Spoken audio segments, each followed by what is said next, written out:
I solve a Leetcode problem like every other day. This is 2799 count complete subarrays in an array. Okay. So you're given an array nums consisting of positive integers. Okay. We call subarray of an array complete if the following condition is satisfied. The number of distinct elements in the subarray is equal to the number of distinct elements in the whole array. Okay, so if that doesn't make sense to you, all that basically means is, if you have an array like this, right? For example, nums equals 1, 3, 1. Let's do this so it's actually 1, 3, 1, 2, 2. Well, the distinct elements of this array, right? If you thought of the set, right? A set being a data structure which can be used to find the unique elements of something, right? If we took the set of nums, that would be the set of 1, 3, 1, 2, 2. And if we looked at the, the resulting set, we'd get 1, 2, and 3. It might not be in that order, but I'm just, sorting it for simplicity. But the idea here is, right, the unique elements that make up nums, those unique elements are 1, 2, and 3, right? There's no other elements within nums. So those are the distinct elements of the array nums that we're given. And we want to find the number of complete subarrays, meaning we want to find the number of subarrays within nums that have the elements 1, 2, 3, right? So in a subarray is a continuous non-empty part of an array, right? So you have to pick elements in a row. So in this example, right, well, we have a few complete subarrays, right? 1 is not a complete subarray because it doesn't have all the elements 1, 2, 3. 1, 3 is not a complete subarray because it doesn't have all the elements 1, 2, 3. 1, 3, 1 isn't a complete subarray because it has only the elements 1 and 3. But 1, 3, 1, 2, right, if we took the set of this subarray, right, 1, 3, 1, 2, meaning I'm starting here and ending here. The set of this subarray is 1, 2, 3. So it has all the elements I need, right? And so does 3, 1, 2, right? 3, 1, 2 also has all the elements I need, right? If I was to move this pointer over. And so, this would be a good subarray. This would be a good subarray. And just to kind of go through all of them, right?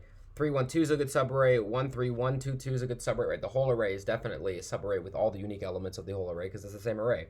3, 1, 2, 1, 3, 2, 3, 1, 2, 2, right? So there's 4, right? There's 1, 3, 1, 2, which is this one. 3, 1, 2, which is this one. 1, 3, 1, 2, 2, the whole array, which is the whole thing here. And 3, 1, 2, 2, which is this one here. Okay. Now, this problem has a complicated solution, which is less intuitive and less brute force-esque and requires some sort of knowledge of data structures and algorithms. I guess all the solutions do because you have to understand sets, but maybe a more complicated understanding of that concept. But there's also, a brute force solution which will pass given these constraints, right? So this is one of those problems where the non-optimal solution will meet the criteria, the constraints, and you'll pass the problem. So in a contest, if the contest just wants you to pass the problems, or whoever passes the problems fastest, or whoever successfully completes the problems fastest, well, the non-optimal solution here will pass, and that might be good enough for you.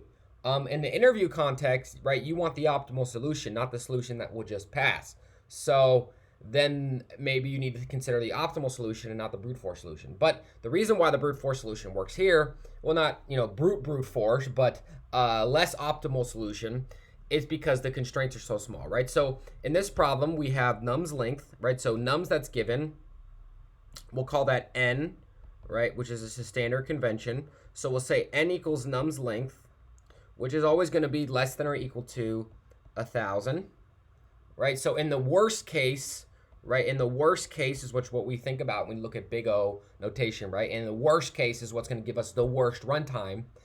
In the worst case, n is going to be equal to 1,000, which is also 10 cubed, okay? Now, just a rule of thumb when you're dealing with Leetcode, right? In Leetcode, your solutions can be at worst 10 to the 6. Okay? Like around 10 to the 6. If it's 5 times 10 to the 6, that should be fine, right? But if your solution is around 10 to the 6, it's going to pass in terms of the worst case runtime complexity. Okay, so what that means for us is if we have a solution big O of n, which equals n squared, well, in this particular problem, that's going to mean that it's 10 cubed squared, which is 10 to the 6, then we'll be okay. So if we find a solution that's n squared in the worst case runtime complexity, then we're going to meet the criteria of the problem, right? So what I'm basically saying is if we find a solution that's n squared, that might not be the most optimal solution in terms of runtime, but it will pass the constraints and get us through the problem. So if that's sufficient for you, then this works. If it's not sufficient and you want the optimal solution, then we're gonna have to do something else. But let's just quickly do the n squared solution, show that it passes, and then we'll consider the more complicated optimal solution. So the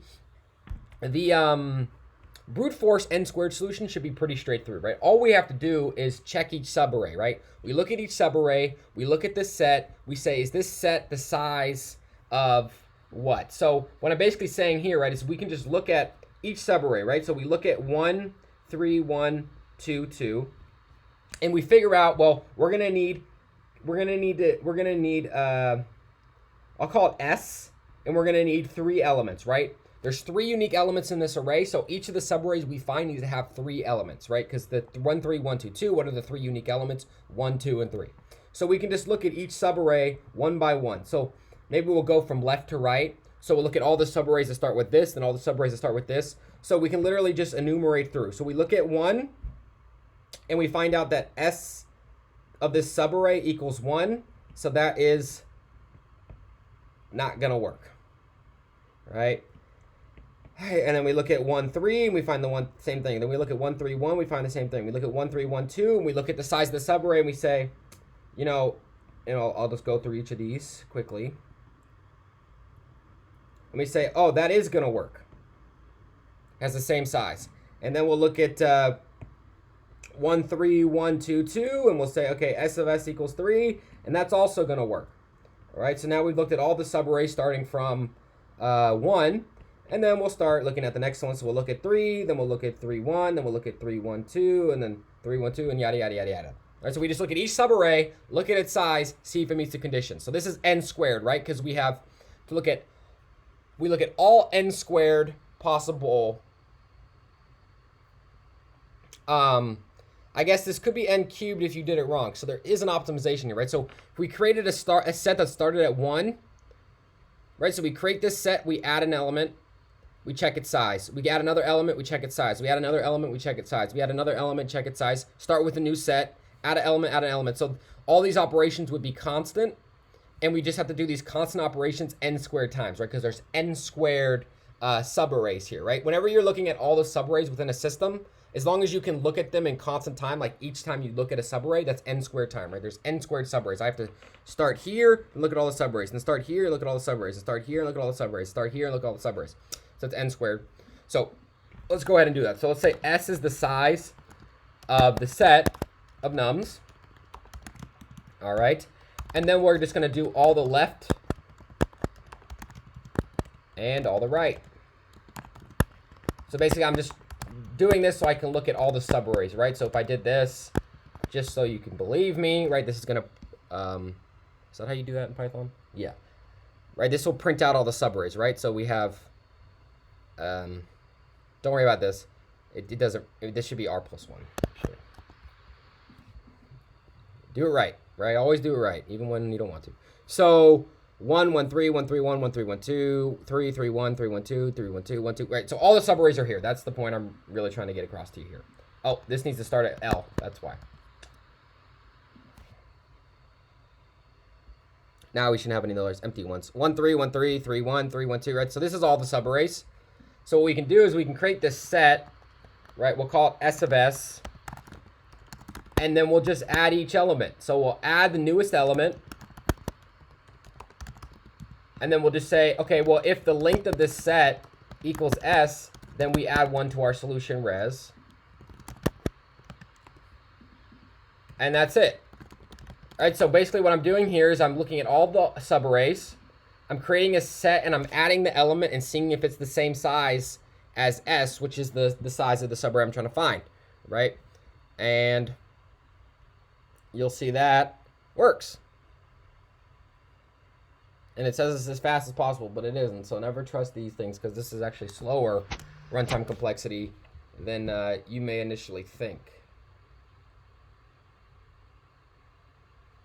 All right.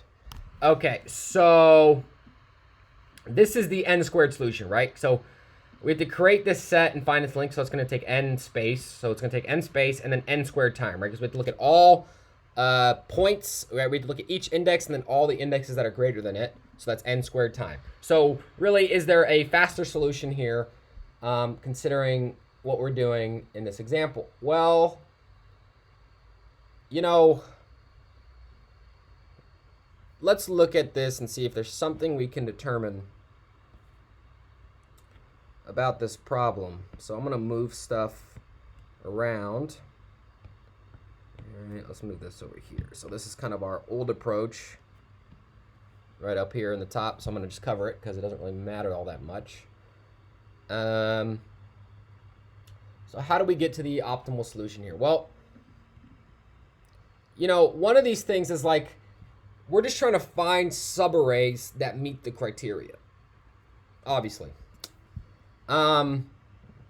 This is definitely one of the less intuitive kind of problem structures because sometimes it's more of a gut feeling and it can be kind of hard to describe. So it's one of those things where you need to do a lot of problems that meet this criteria, and then it'll be clearer when you use or don't use this following idea, okay? But you know, when we look at 1, 3, 1, 2, 2 again, right? So this example array that we've been using to derive our solution. You know, as soon as we find one subarray that meets the criteria, all the remaining subarrays starting at that index will also meet the criteria, okay? And what I mean by that is, for this subarray, if 1, 3, 1, 2 is a solution, then everything that comes after 1, 3, 1, 2, if it includes 1, 3, 1, 2, is also a solution, right? So if I had a subarray like this, right? So let's say for the sake of the problem that we had the following situation. Just to make this point clear, what I'm trying to say here. Well, again, the same problem here, right? There's only 3 unique elements. So as soon as we find the first situation where that is the case, right? Like here, 1, 3, 1, 2.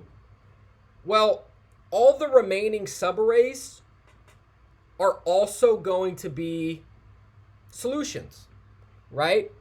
Because if 1, 3, 1, 2 is a solution, then anything that I add on is also going to be a solution to this problem, right? Because I've already captured all the 3 unique elements. So if I add anything else, it's not going to change the number of unique elements that I have because I've already captured all of them, right? Because the point is, in order for a subarray to be a solution, it captures all the unique elements within the array. So when I capture 1, 3, 1, 2, then anything that I add to the right isn't going to increase or decrease, definitely not going to decrease, right? If I add an element, it's not going to decrease the number of unique solutions that I have. It's only going to increase it. It can only increase it, but since I've already captured all the unique elements, it's not going to change anything, right? I've already captured all the unique elements, so anything that you add to me is going to be redundant, right? If there's only 3 unique elements and I've captured 3 unique elements, then everything else is just one of those 3 unique elements. So what am I trying to say here? Well, that means if 1, 3, 1, 2 is a solution, well then 1, 3, 1, 2, x is a solution. And also 1, 3, 1, 2, x, x is a solution. And 1, 3, 1, 2, x, x, x. Don't say it because it'll get me demonetized. Not that my channel is monetized anyways because I have like 400 subscribers. That means that is also a solution. And this is also a solution. And this, so that means if this is a solution, then every remaining subarray starting from 1 is also a solution. Okay, so that's kind of the first observation that you can make in this problem, which is going to simplify it a little bit. Okay, Now, if I got a solution here, it's possible that, well, if I have a solution like in this example here, right, where I have, sorry, I'm getting a lot of work-related text, even though I haven't started work yet. It's still too early, but whatever.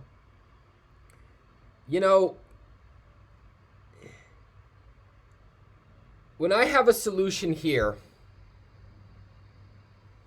the thing is, well, how can I find more solutions without just iterating through every single possible starting index?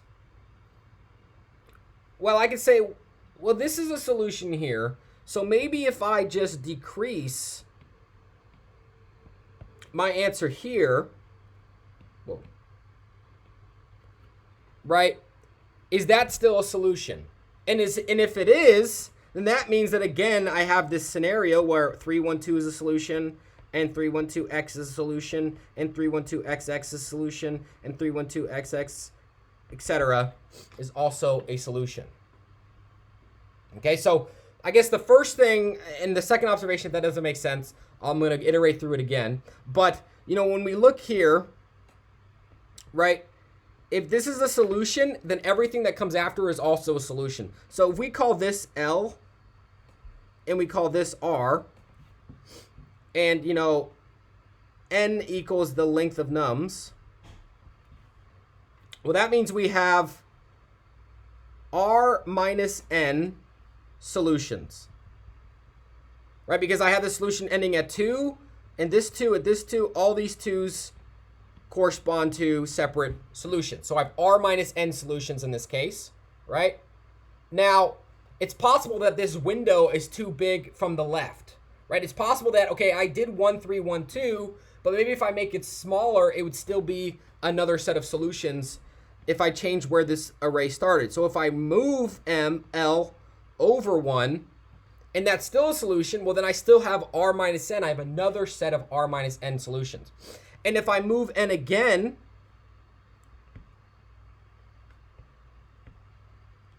right? If I move n again, and I'm going to just articulate that point here. I could say, okay, it's kind of like a greedy approach, right? I'm going until I get a solution, and then I'm saying maybe this is definitely a solution, and everything that comes after will be a solution, but maybe I'm too far left. What if I move my left thing over as well? So if I move the left L over, right? I look at this and say, okay, this is not a solution anymore, right? Because the size of the subarray, the number of unique elements, is now only 2. So what can I do to make this work again? Well, then I'll just increase R, right? So what I'm really doing here is a sliding window approach, right? I'm trying to slide this window to find a subarray that fits the criteria. And if that subarray fits the criteria, then any of the remaining subarrays to the right will also fit the criteria. So I'm kind of finding these left points by finding subarrays that meet the criteria. So I find a subarray that meets the criteria, and then everything to the right will meet the criteria. So I might as well only increase L. All right, so now I finally figured out how this works, okay? So when you start this problem, right, like this, the first thing you're going to find is this solution here, right? And if this is a solution here, well, what does that mean then? That means that everything coming after it is also a solution. So 13122 is a solution, 13122, 13122, right? All these are also solutions then. So I don't need to increase R again, right? If L to R is a solution, then everything after R starting from L is also a solution. So I've already tried all these things, right? I've already tried all the arrays. I've already accounted for all the arrays starting from 1. So then I might as well not look at 1 again. There's no point in increasing R. Increasing R would only give me something that I've already accounted for.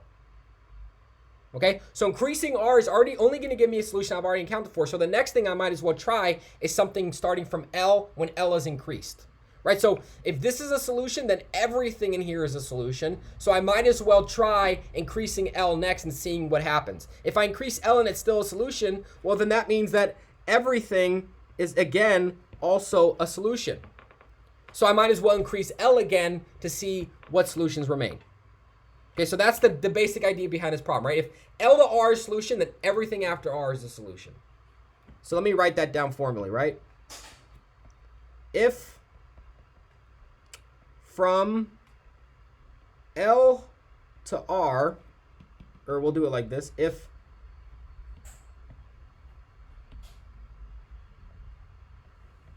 L to R is a solution,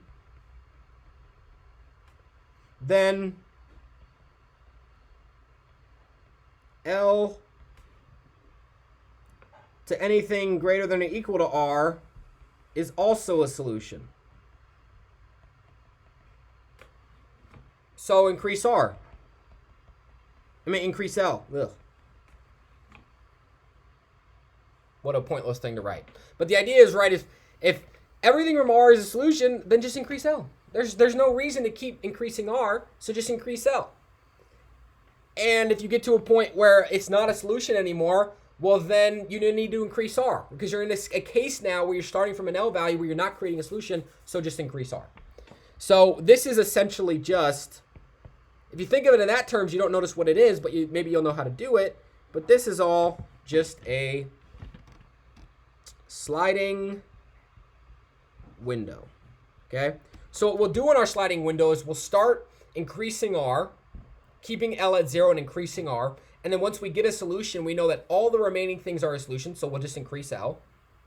And the way that we'll find efficiently if something is a solution is we'll keep a hash table, which keeps count of how many unique elements we've seen so far, right? So if we see an element again, we don't increase the size of the hash table, right? We just, we only increase the size of the hash table when we receive a new element. If we remove an element from the left, we just remove it from the hash table. And you'll see how that works in the code functionally right now. But that's the general idea behind this problem. So, if you have, I guess I'll make like a very general case here.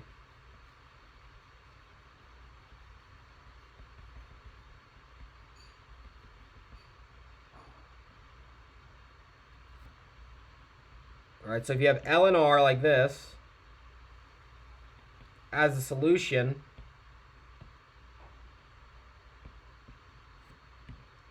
then,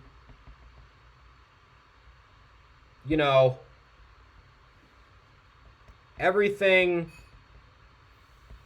including X and Y going forward,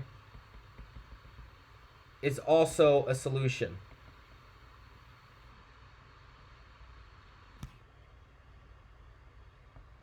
And this has, and this is N minus R, not R minus N. Damn it. N minus R solutions. So you might as well just increase your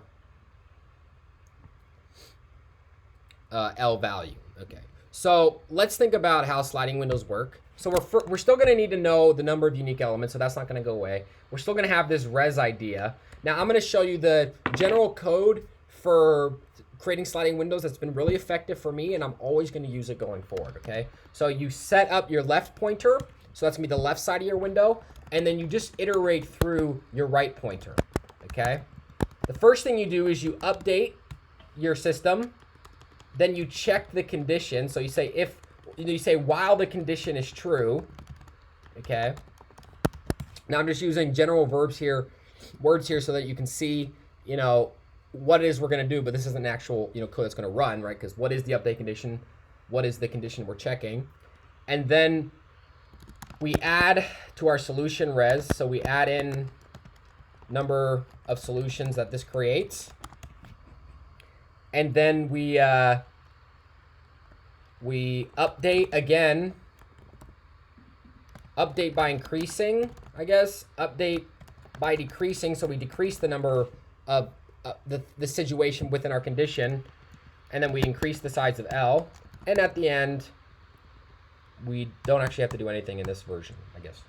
And oh, at the end of our very end of our code, we return res, right? So our solution is res. Okay. So how are we going to keep track? So we'll keep a hash table. We'll call it SS again. We'll make it a default dict. Default value 0. And then we'll have the count of SS equals CSS, 0. All right. So first, let's update by increasing. So what does that mean? Well, we're going to take the nums at R, right? So our right pointer, and that we're going to do that to increase the size of S plus equal 1. Now, if it's the first time we're seeing this element, so it's a new unique element in our system, that would mean that SS of nums of R equals 1. So we say CSS plus equal 1. Right? What I'm basically saying here is, if we're adding the number every time to our hash table and we're increasing its count, well, if it's the first time we're seeing it, its count's going to be 1, right? If it's the second or third time we see it, the count will be greater than 1. Okay? And then our condition is, well, what's the condition in order for us to find a subarray where it's the case that it meets the complete subarray condition? Well, that means that CSS, so the number of unique elements in our subarray is the same as the number of unique elements in the whole array. Okay? Now, how many new solutions will we get? Well, we said it was n minus r, right? So the length of nums minus r. And again, that's because if 1312 is a solution, well then 1312x is a solution, 1312xx is a solution, and so on and so forth. So if r is here, if there's, let's say, the length of this is 1, 2, 3, 4, 5, 6, 7, 8, 9, 10, 11, and this is 0, 1, 2, 3, well, there's going to be, so 11 minus 3 is 8, right? So there's one solution, 2, 3, 4, 5, 6, 7, 8. So that's n minus r, right? Because we'll get 1, 3, 1, 2, 1, 3, 1, 2, 2, et cetera, et cetera. Okay, so we're going to get length of nums minus r new solutions. Now we have to update by decreasing. So what does that mean? Well, we want to remove the L element, right? Because if L and R are a solution, then everything after R starting at L is a solution. So we might as well just increase L. So we're going to say, well, SS of nums of L minus equal 1.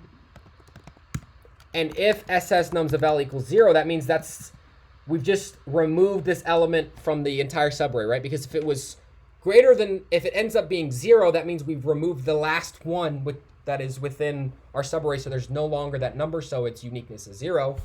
But if we decrease it and it's 1 or 2 or something greater than 0, that means there's still another one left within our subarray. Equals 0, then we say CSS minus equal 1. Okay. And there's a separate way of doing this, right? You could delete elements from the hash table, and you don't have to do this. But it's just how I've always done it, and that's how I'm going to do it here. All right, there you go. So what is the run and space complexity of this, new solution that we're trying to find? So let's say n equals the length of nums. Well, let's do space first, a little easier, right? Updating L and R doesn't really do anything, but in order to find the set, right, we have to create a set, and then we find its length. So that's going to take n space. And then this thing could be, at most size n as well, right? Because maybe there's n unique elements, so we end up, increasing this thing all the way to the size of n. So that's big O of n, right? Now here, a sliding window, I could just say definitively, like, okay, a sliding window is always big O of n time. It's kind of a cop-out. I guess another point you can make is, well, we're only going through this right array once, and then L can only catch up to R, right? L will never surpass R. So for all the R values, L is only going to increase up to R, right? But it never restarts, right? So if L is 1 and R is 3, L will never be 0 again, right? It's only increasing up to R. So it can only go through the whole system once, right? L is only increasing, it never decreases, so it can only go through the whole system once, right? So even though this is while CSS equals S, it's dependent on this L value. So L will only increase through the system once. R will only increase through the system once. There might be some different way in which they increase. Maybe R increases twice and L increases once, or R increases 3 times and L increases twice, or whatever. But the gist of it is R only goes through the system once and L only goes through the system once. So that's how you can kind of prove to yourself, or at least convince yourself. And it's not a prove, but it's something that's convincing that the time is over. Okay. All right, everybody. That's the end of this video. I hope you had a beautiful time. Blah.